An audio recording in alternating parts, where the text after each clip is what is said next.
Jika kalian bisa hidup selamanya, apakah kalian benar-benar menginginkannya? Atau justru, itu akan menjadi kutukan yang tak terhindarkan? Hari ini, kita akan menjelajahi misteri terbesar dalam sejarah manusia, keabadian. Apakah ini benar-benar mungkin? Dan jika iya, apakah dunia siap menghadapi konsekuensinya? Siapkan kalian, karena apa yang akan kalian dengar bisa mengubah cara pandang kalian selamanya. Sejak zaman dahulu, manusia selalu terobsesi dengan pencarian keabadian. Dari mitologi eliksir kehidupan hingga eksperimen medis modern, impian untuk hidup lebih lama atau bahkan selamanya terus berkembang.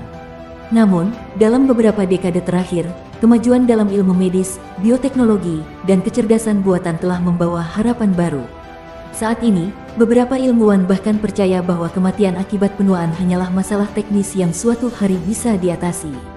Teknologi yang menjadi kunci dalam pencarian ini melibatkan beberapa bidang utama: genetika, terapi sel, AI dalam medis, dan teknologi cryonics.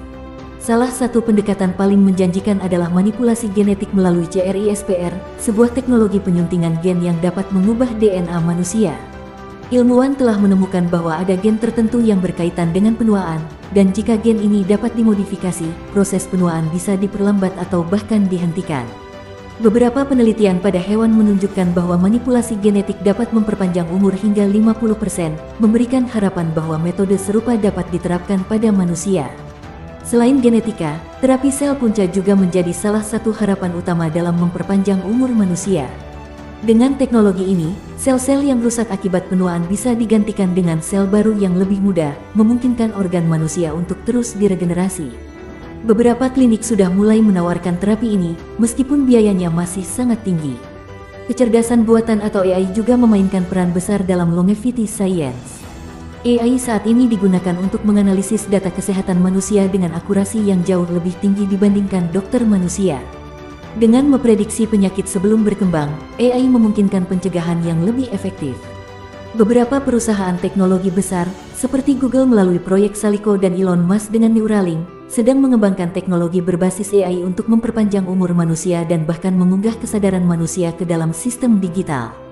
Salah satu konsep paling ekstrim dalam longevity science adalah cryonics, yaitu pembekuan tubuh manusia setelah kematian dengan harapan teknologi di masa depan bisa menghidupkan kembali tubuh tersebut.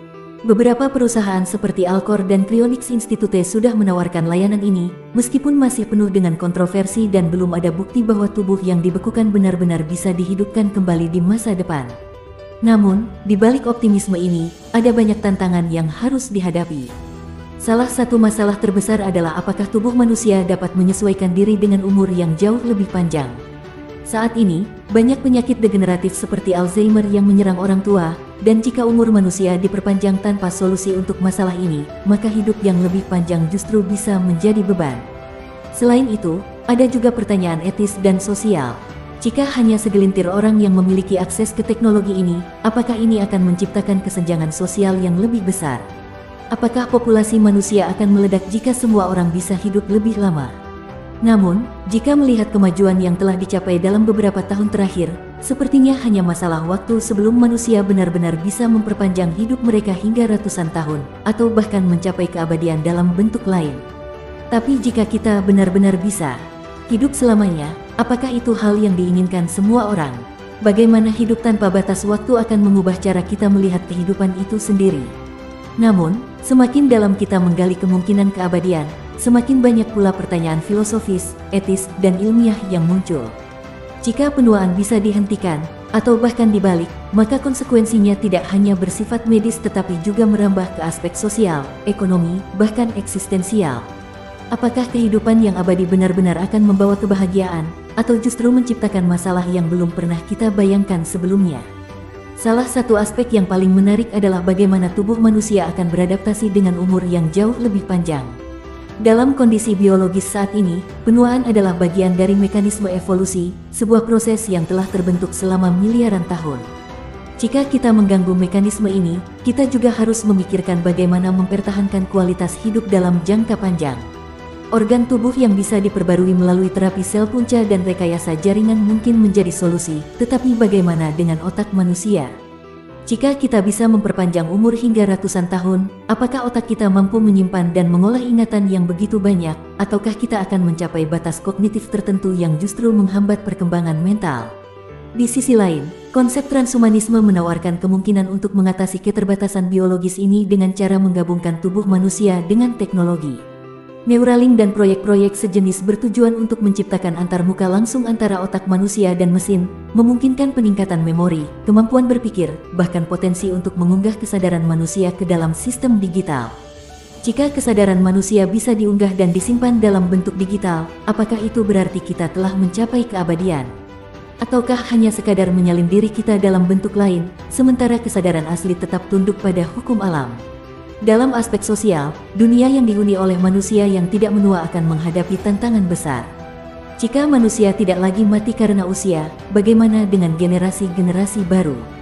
Dalam masyarakat yang tidak lagi membutuhkan penerus, apakah kita akan kehilangan esensi dari evolusi itu sendiri? Bagaimana jika hanya segelintir orang yang memiliki akses ke teknologi ini, sementara sebagian besar populasi tetap tunduk pada siklus kehidupan biasa? Apakah ini akan menciptakan kasta biologis baru, di mana mereka yang memiliki akses ke teknologi anti penuaan akan menjadi dewa di antara manusia biasa? Secara ekonomi, sistem yang kita gunakan saat ini didasarkan pada siklus kehidupan manusia yang terbatas. Orang bekerja, menabung, pensiun, lalu meninggal, memberi ruang bagi generasi baru untuk mengambil alih. Jika manusia bisa hidup selamanya, apakah kita akan menghadapi stagnasi ekonomi di mana tidak ada inovasi baru karena tidak ada generasi pemikiran?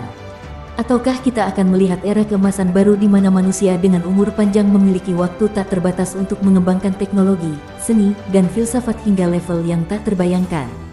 Dari sisi lingkungan, keabadian manusia bisa menjadi bencana ekologis.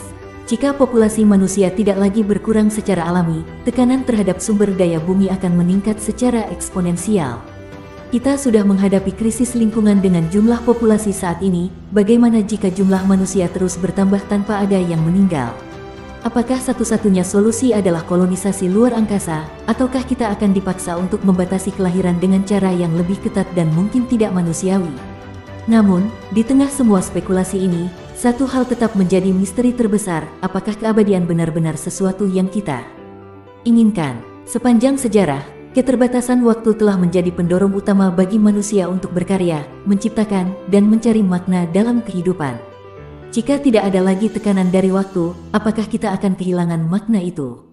Jika kita tahu bahwa kita bisa hidup selamanya, apakah kita masih akan menghargai setiap momen kehidupan seperti saat ini? Pada akhirnya, pencarian keabadian bukan hanya soal teknologi, tetapi juga tentang esensi dari kehidupan itu sendiri. Apakah kita benar-benar ingin hidup tanpa akhir, ataukah batasan waktu justru adalah anugerah yang membuat kehidupan ini berarti? Dan jika suatu hari kita berhasil menemukan cara untuk menaklukkan kematian, apakah kita akan menerima hadiah itu dengan tangan terbuka, atau justru menolaknya karena kita akhirnya menyadari bahwa keabadian bukanlah sesuatu yang harus kita kejar? Silahkan berikan pendapat kalian di kolom komentar. Sampai jumpa di video berikutnya.